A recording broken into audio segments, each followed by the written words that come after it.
I know that a lot of people are interested in teaching English in Thailand. So I'm going to briefly discuss that. Teaching English, usually they want you to have something called a TEFL certification, TEFL. And also there's another one called the CELTA certification, I think. And for the most part, most people will make around 1,000 to 3,000 US dollars per month, which is not great, but it's not terrible in Thailand. That's actually, if you're a Thai person making that kind of money, they would say like, oh yeah, good job, you're making good money. But as an American or as someone from the UK or someone like that, that might not be worth it for you. There's a few different options for you. You could either go down the path of working for a language school, which means that you'll be teaching a lot of people. So you might have like 5 to 10 students a day. It might be like one-on-one, or it might be groups, lessons and stuff like that. That one you usually get paid by the hour, or you get paid by the lesson.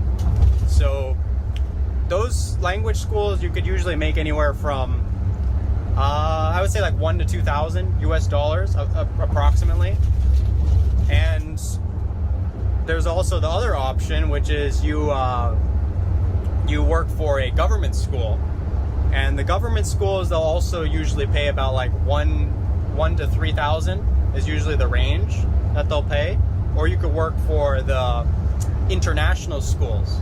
So the international schools, if you are trying to teach English, international schools are probably the best pay, but they're also the hardest to get into, and they also are very strict about who they let in to teach in the international schools.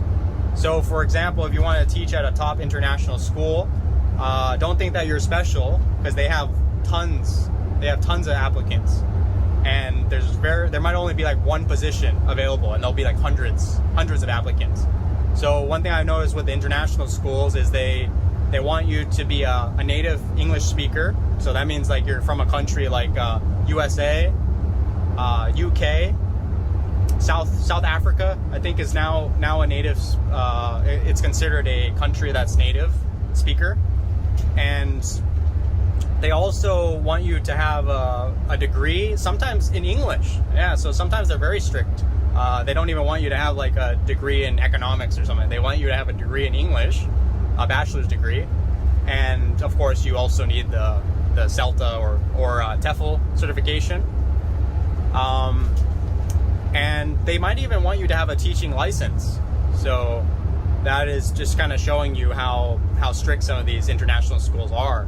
And they might want you to also have a lot of references, to say, oh yeah, I taught at 2 schools already in my home country, and I'm looking to, move to Thailand. The international schools are really good if you can get into them, because the pay is usually much higher. I would say they usually pay anywhere from 3,000 to 6,000 US dollars, I believe, kind of on the high end.